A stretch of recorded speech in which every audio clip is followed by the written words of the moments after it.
욥기 32장부터 등장한 엘리후는 욥을 연단하시는 하나님의 사랑을 헤아리지 못한 채 단지 욥의 현실과 겉모양만 보고 엄청난 판단 정죄의 말을 쏟아냈습니다. 자기보다 훨씬 선하고 의로운 욥을 향해 분노하며 당신은 악하다. 내가 당신을 가르치겠다. 당신은 큰 죄를 지었기 때문에 하나님께 보응을 받고 있다. 등등 온갖 교만한 말들을 했지요. 하늘에 계신 하나님께서 이러한 엘리후를 보실 때 어떤 마음이셨을까요? 사람의 말과 행동은 마음에서 나오는 것이므로 가장 중요한 것은 마음의 악을 버리고 선으로 채우는 것입니다. 엘리후는 계속해서 욥을 향해 간접적으로 공격합니다. 욥기 34장 31절 32절에 누가 하나님께 아뢰기를 내가 징계를 받았사오니 다시는 범죄치 아니하겠나이다. 나의 깨닫지 못하는 것을 내게 가르치소서. 내가 악을 행하였으면 다시는 아니하겠나이다 한 자가 있느냐 말합니다. 엘리후의 생각에는 사람들이 징계를 받을 때 하나님 앞에 겸손한 자세로 다음과 같이 고백하는 것이 옳습니다. 공의로우신 하나님께서 저에게 이런 징계를 하신 것은 분명히 제가 알지 못하는 잘못이 있기 때문입니다. 하나님 편에서는 잘못이 없나이다. 제가 깨닫지 못한 것을 가르쳐 주소서. 저의 잘못을 알려주시면 다시는 그런 일을 하지 않겠습니다. 라고 말입니다. 그런데 이 세상에 있는 대다수의 사람들이 이런 고백을 하지 않는다 말하고 있습니다. 엘리후가 볼 때 욥도 이런 사람 중에 하나였습니다. 그래서 욥이 악을 행하고도 회개하지 않는다고 간접적으로 공격하고 있는 것입니다. 그러면 우리 성도님들은 어떠신지요? 여러분이 연단받고 있을 때 누가 다음과 같이 질문한다고 합시다. 성도님은 하나님께 잘못을 깨우쳐달라고 기도해 보셨습니까? 깨우친 후에는 다시는 그런 일을 하지 않겠다고 고백하셨습니까? 그러면 많은 분들이 예 라고 대답할 것입니다. 진리를 아는 분들이라면 연단 중에 어찌하든 하나님의 뜻을 알기 원하고 자기를 발견하여 회개하고 돌이키려고 할 것이기 때문입니다.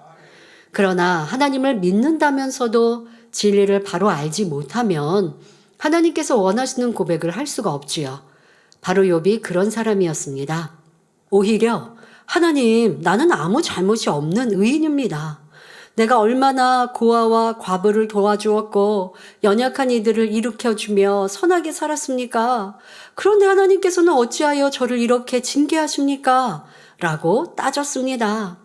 엘리후는 욥의 이런 모습을 보았기 때문에 감정이 매우 상해 있었습니다. 그래서 욥을 에둘러 공격하면서 세상에 많은 사람들이 욥과 같다. 또 욥의 친구들도 마찬가지다. 라는 뜻으로 말하고 있는 것입니다. 이후로는 엘리후의 교만이 점점 더해지는 것을 보게 되실 것입니다. 그런데 여러분이 욥기를 통해서 욥의 입장뿐 아니라 그의 친구들과 엘리후의 입장을 이해해야 그 속에서 여러분 자신을 발견할 수 있습니다. 여러분이 어떤 일로 대화할 때 상대의 입장도 되고 제3자의 입장도 있음을 이해하신다면 더 큰 그릇이 될 수 있습니다. 자, 이렇게 우리가 다른 사람과 화평하기 위해서는 그들의 입장과 생각을 이해하려 해야 합니다. 자, 하지만 하나님과의 관계에서는 나라는 것이 온전히 끼워져야 합니다. 많은 사람들이 신앙생활을 하면서도 하나님 말씀에 온전히 순종하지 못하는데 이는 자기 생각과 지식과 경험이 옳다는 것을 붙들고 있기 때문입니다. 아브라함, 야곱, 모세를 비롯하여 수많은 믿음의 선진들은 어떠하셨습니까? 한결같이 자기의 생각을 깨트리기 위한 연단을 잘 받으셨고 그로 인해 온전히 아멘만 있는 분들이 되셨지요. 욥도 마찬가지입니다. 욥은 육적으로도 자기를 철저히 다스리고 지켜간 사람이기 때문에 만일 영적인 것을 깨우친다면 결코 반항하지 않을 것입니다. 하나님의 뜻을 깨닫는 즉시 회개하고 순종할 사람이지요. 그러니 앞으로 살펴볼 38장부터는 하나님께서 친히 욥에게 나타나서 말씀하시자, 즉 영이 나타나서 욥에게 말씀하십니다. 자, 그럴 때 욥은 변론 한마디 못하는 것을 볼 수 있습니다. 욥은 항상 의를 쫓아 살려고 했던 선한 사람이었기에 참된 선이시며 비차체이신 분을 직접 만나니 곧바로 하나님을 인정하여 할 말을 잃고 회개했던 것이죠. 이처럼 의인은 의를 보면 무릎을 꿇습니다. 그러나 엘리후는 욥을 정죄하기는 했지만 무엇이 잘못인지 가르쳐주지 못했고 참된 의를 깨우쳐주지도 못했습니다. 물론 엘리후가 말한 대로 욥은 자기의 잘못을 깨닫지 못하고 있습니다. 잘못을 깨닫지 못하니 시인하지도 않았고 회개하지도 않았지요. 왜냐하면 욥은 아직 영적인 것을 알지 못하는 육의 사람이기 때문입니다. 그럼에도 욥은 살아오면서 자신이 배운 대로 항상 선을 택했고 악이라고 생각되는 것은 무조건 따르지 않았으며 철저하게 자신을 다스리고 지키며 의롭게 선하게 살아왔습니다. 그러니 하나님께도 담대히 왜 공의로우신 하나님께서 아무런 이유 없이 나를 치시는가 하며 원망, 불평을 늘어놓았던 것이지요. 친구들은 이런 욥에게 네가 죄인이기 때문에 하나님께서 치신 것이 아니냐라고 책망했습니다.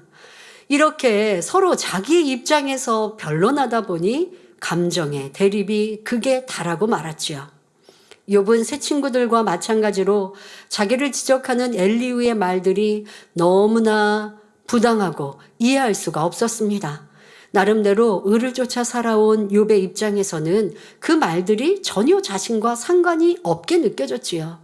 이는 마치 하나님을 믿지 않는 세상 사람들이 영적인 것을 모르기 때문에 자신이 원죄와 자범죄가 있는 죄인임을 깨닫지 못하는 것과 같습니다. 그러나 연단을 통해 믿음이 성장하고 말씀과 기도로 변화받아 하나님을 사랑하는 사람들은 같은 상황에서 전혀 다른 반응을 합니다. 성령께서 진리로 조명해 주시며 죄와 의와 심판에 대해 깨우쳐 주심으로 그 빛 앞에 자신의 모습이 적나라하게 드러나기 때문입니다. 만일 이런 사람에게 죄를 지적하며 회개하라고 말한다면 겸손하게 내가 깨닫지 못하는 잘못이 무엇인지 깨우쳐 주세요 라고 할 것입니다. 그리고 깨우침을 받은 후에는 하나님 앞에 금식과 철야 기도를 해서라도 회개하고 돌이키고자 하겠지요. 결국 회개에 합당한 열매를 맺으면 하나님의 위로와 축복을 체험하게 됩니다. 그러므로 어떤 어려움이 왔을 때 하나님께서 왜 그 일을 허락하셨는지 정확히 깨닫는 것이 중요합니다. 이어지는 본문을 보면 욥기 34장 33절에 하나님이 내 뜻대로 갚으셔야 하겠다고 내가 그것을 싫어하느냐? 그러면 내가 스스로 택할 것이요. 내가 할 것이 아니니 너는 아는 대로 말하라 말합니다.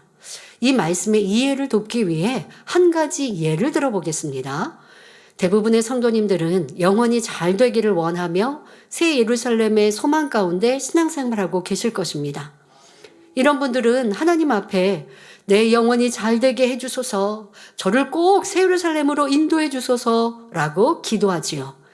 하나님께서는 구하는 자에게 주시고 찾는 자에게 찾게 하시며 두드리는 자에게 열어주신다고 약속하셨습니다.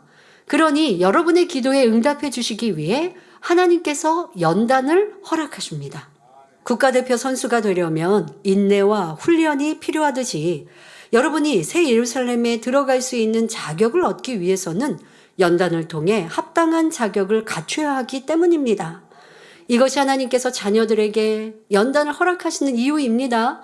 사랑하는 자녀들이 새 예루살렘에 들어오려면 연단을 통해 죄성을 온전히 버리는 과정이 반드시 있어야 하기 때문입니다. 이처럼 하나님께서 허락하시는 연단은 결과적으로 축복이기에 우리가 연단을 싫어할 이유가 없는 것입니다. 성도 여러분, 욥은 하나님을 경외하며 제사 드리는 가운데 이루고 싶은 꿈과 비전이 있었습니다. 그래서 하나님께서는 욥에게 응답해 주시기 위해 연단하시는 중입니다. 그런데 본문에서 엘리후가 욥에게 하나님이 내 뜻대로 갚으셔야 하겠다고 내가 그것을 싫어하느냐? 라고 물은 것은 하나님께서 당신에게 응답해 주시려고 역사하고 계시는데 이것이 싫으십니까? 라는 의미로 하는 말이 아닙니다. 그러면 어떤 의미일까요? 욥, 당신은 지금까지 당신의 뜻대로 악을 행하였으므로 마땅히 벌을 받아야 할 사람입니다. 그래서 공의로우신 하나님께서 당신에게 합당한 것으로 갚으셨는데 왜 싫어하십니까? 이런 의미로 말하고 있는 것입니다. 그런데 엘리후는 욥이 악하게 살아왔기 때문에 하나님께서 재앙으로 갚으셨다며 욥의 생각과는 정반대로 말하니 욥은 도무지 이해가 안 되고 기가 막힐 뿐이었습니다. 이어서 엘리후는 그러면 네가 스스로 택할 것이요 내가 할 것이 아니니 너는 아는 대로 말하라 했는데 이는 무슨 뜻일까요? 만일 욥 당신이 그것을 싫어한다면, 즉 하나님의 갚으심이 싫다면 그냥 자유롭게 하십시오. 내가 당신에게 가르칠 필요도 없고 깨우쳐 줄 필요도 없으니 당신 마음대로 하십시오. 이런 뜻입니다. 이어지는 본문을 보면 욥기 34장 34절부터 35절에 총명한 자와 내 말을 듣는 모든 지혜 있는 자가 필연 내게 이르기를 욥이 무식하게 말하니 그 말이 지혜 없다 하리라 합니다. 엘리후는 그동안 이런저런 말로 욥을 지적해 왔습니다. 그러니 총명하고 슬기로운 사람이라면 자기 말에 동의할 것이며 틀림없이 욥의 말은 무식하고 지혜가 없다라고 말할 것이라는 뜻입니다. 이는 역으로 말하면 자기의 말에 긍정하지 못하는 사람은 총명과 지혜가 없다는 것이지요. 자신의 말은 지혜롭고 총명한 말이기에 듣는 이들이 마땅히 긍정해야 할 것을 주장하고 있으니 여기서도 엘리후의 교만이 잘 드러납니다. 엘리후는 영적 무지함 속에서 욥을 계속 판단 정죄하고 있습니다. 육적으로 들으면 엘리후의 말은 옳아 보입니다. 왜냐하면 엘리후는 하나님 편이 되어서 욥을 공격하고 있기 때문입니다. 만일 엘리후의 말이 맞다면 욥은 참으로 나쁜 사람이기 때문에 하나님의 징계를 받고 있다는 결론이 나오게 됩니다. 하지만 영적으로 분별해 보면 엘리후의 말은 옳지 않습니다. 욥은 하나님께 순전함과 정직함을 칭찬받은 사람이고 지금의 연단도 하나님께서 욥을 인정하시는 데서 출발했기 때문입니다. 이어지는 본문을 보면 엘리후가 얼마나 악이 많은 사람인지 알 수 있습니다. 욥기 34장 36절에 욥이 끝까지 시험받기를 내가 원하노니 이는 그 대답이 악인과 같음이라 말합니다. 그런데 엘리후는 욥이 끝까지 시험받기를 원한다고 말합니다. 이는 욥의 말이 악인과 같기 때문이라며 그 이유를 덧붙여 설명합니다. 욥기 34장 37절에 그가 그 죄 위에 패역을 더하며 우리 중에서 손뼉을 치며 하나님을 거역하는 말을 많이 하는구나 했지요. 여기서 패역을 더한다는 것은 이치에 어긋나게 흉악하여 순종하지 않고 거스르는 것을 의미합니다. 또 손뼉을 친다 했는데 성경에는 종종 분노의 표시로 손뼉을 치는 장면이 나옵니다. 오늘 본문에서는 하나님을 향해 원망의 말로 대항하는 욥의 모습을 손뼉을 치며 하나님을 거역하는 말을 한다라고 표현하고 있는 것입니다. 엘리후가 생각할 때는 분명히 욥이 악하기 때문에 하나님께서 욥을 치신 것입니다. 그런데 욥은 회개하기는커녕 하나님을 원망하더니 거기에 더하여 손뼉을 치며 하나님을 대적해가고 있습니다. 욥이 자기는 의인으로 내세우고 반대로 하나님은 나쁜 분으로 몰아붙이고 있기에 엘리후는 그 죄 위에 패역을 더한다라고 말하는 것입니다. 물론 욥은 하나님을 거역하는 말을 많이 했습니다. 그러나 욥의 중심은 하나님만이 아십니다. 친구들은 욥의 마음을 조금 더 알아주지 않았고 이제는 젊은 사람에게까지 오해를 받으며 혹독한 말을 듣고 있으니 얼마나 억울하겠습니까? 설령 악한 사람이라 해도 그를 지적하기보다는 허물을 덮어주고 선으로 이끌어 주어야 합니다. 악을 악으로 대하면 더욱 악해질 수밖에 없고 상대에게 아무런 유익도 줄 수 없습니다. 악을 이기는 길은 오직 선입니다. 빛 앞에는 어둠이 물러갈 수밖에 없고 그리스도의 향기를 바라면 어둠의 냄새는 사라질 수밖에 없습니다. 하나님께서는 우리에게 천국, 새 예루살렘이라는 고귀한 선물을 주고 싶으셔서 우리를 이 땅에 경작하고 계십니다. 하나님 보좌가 있는 새 예루살렘은 우리가 상상할 수도 없는 행복과 영화로움과 평안이 가득한 것입니다. 그런데 새 예루살렘의 영광을 얻으려면 반드시 정금 같은 믿음을 소유해야 합니다. 베드로전서 1장 7절에 너희 믿음의 시련이 불로 연단하여도 없어질 금보다 더 귀하여 예수 그리스도에 나타나실 때에 칭찬과 영광과 존귀를 얻게 하려 함이라 말씀하셨지요. 그러므로 정금 같은 믿음을 얻기까지 허락하시는 모든 연단을 오직 기쁨과 감사로 통과하여 여러분 모두가 새 예루살렘의 영광을 얻으시기를 주님의 이름으로 축원합니다.